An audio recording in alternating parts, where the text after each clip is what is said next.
In the last video, I mentioned about how we need to focus on prioritizing our needs. So you can go watch that video. Today, I'm going to talk about how we can fill our lives with more joy and more happiness and make sure that we don't live empty lives.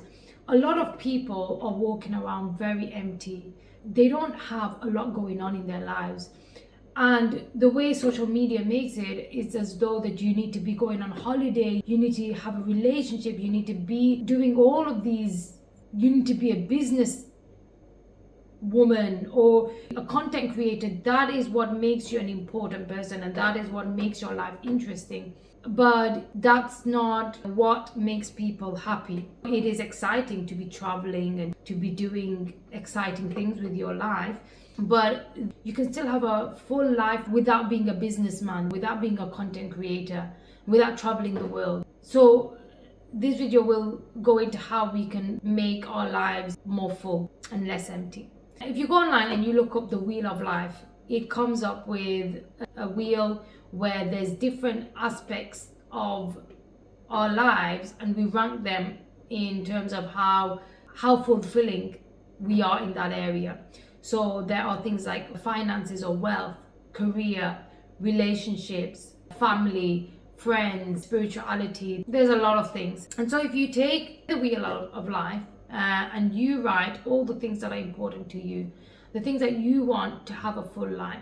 That could be having a good relationship with your family, a romantic relationship. That could be wealth, spirituality, faith. Write all the things that are important to you and would enable you to have a wholesome life. And rank how fulfilled you are in those areas. The areas that you feel unfulfilled, those are the areas that you're going to work on to create a more meaningful life. People who focus on just a few things, maybe they just focus on their relationship, maybe they just focus on their friends, they feel empty, they don't feel fulfilled, they don't feel happy, because a human being needs multiple sources to find happiness. It's not just through one way that you're going to find happiness. And if you're someone who does suffer from loneliness, who does feel empty, you're going to take anything that anyone gives to you, because you're coming from a place of loneliness, you're coming from a place of desperation, so you're going to take anything. Let's say you get into a relationship, you make him your whole entire world.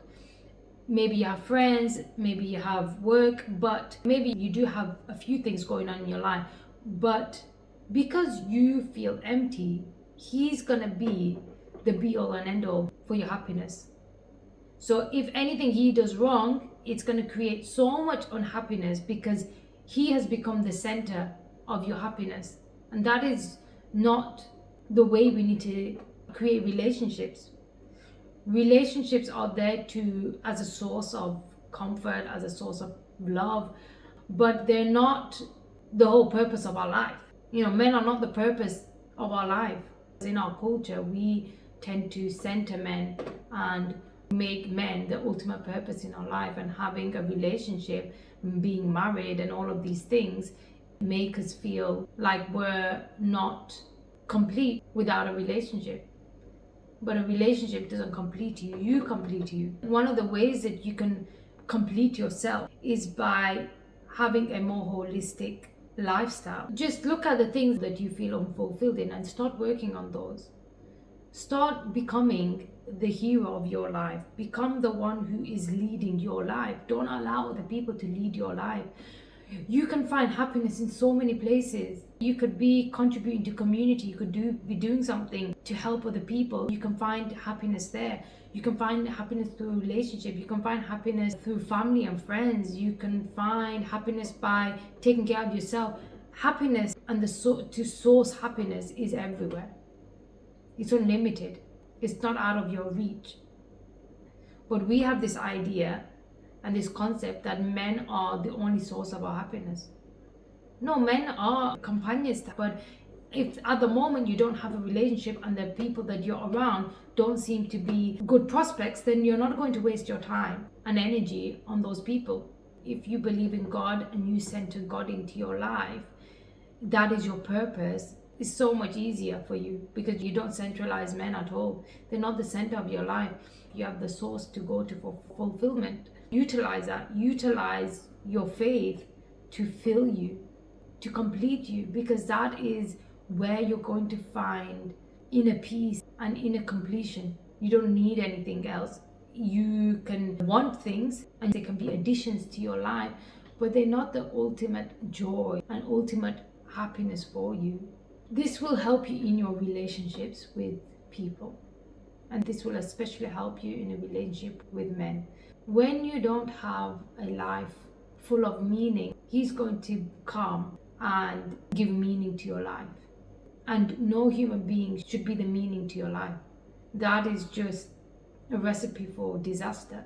It allows you to be of value. Your time is valuable. Your presence is valuable. We have this debate or these conversations about high value men and high value women. And a person who needs to proclaim their high value, their value is so materialistic, it's based on materialistic measures. If I have a lot of money, then that means I'm of value. Even to a point that people think that I'm of value because I don't have sex with a lot of men. The whole point is that your time is so valuable that you don't waste it on people who do not serve you and who do not serve your ultimate purpose. That is the point. That is how you become high value. You're valuable, your presence is valuable, your time is valuable with your partner, with your family members. A lot of times we're trying to claim this identity of being high value because we don't really feel valued, and we need to somehow make ourselves bigger than others. So if you're trying to be someone who's of high value, make your time so valuable by investing so much of your time into yourself. And I'm not encouraging people to become so selfish that they neglect the people around them. No, you do have duties. If you have a partner, if you have children, even if you have family, friends, you can't neglect people, but you do take care of them, but you're fitting them into your schedule, you're fitting them into your lives rather than you fitting yourself into their schedule and their lives. So you're still doing your duties, but you need to make sure that you are the focus of that. As a parent, that can become very difficult. That is the only time where it's acceptable to not prioritize yourself. That is because you're taking care of young children, and there's a reason for that. You take so much joy in parenting because at that point you're taking care of them. You can't take care of yourself. You can't be selfish. For parents, the advice would be a little bit different, where you are making sure that your children are taken care of, especially when they're young children and they're not adults yet. You have a responsibility to take care of them. So it's not throwing away your duties and prioritizing yourself. In that role, this video is mainly for people who are single, who don't have children, who don't have responsibilities. So yeah, that's just a little disclaimer, because not every advice applies to every person and every situation, and we need to have that discernment of when we apply advice that we hear online. So thank you for watching. Please like and subscribe to this channel. It's a new channel, and if you find it valuable, please leave comments for me. I would love to hear from you. Thank you.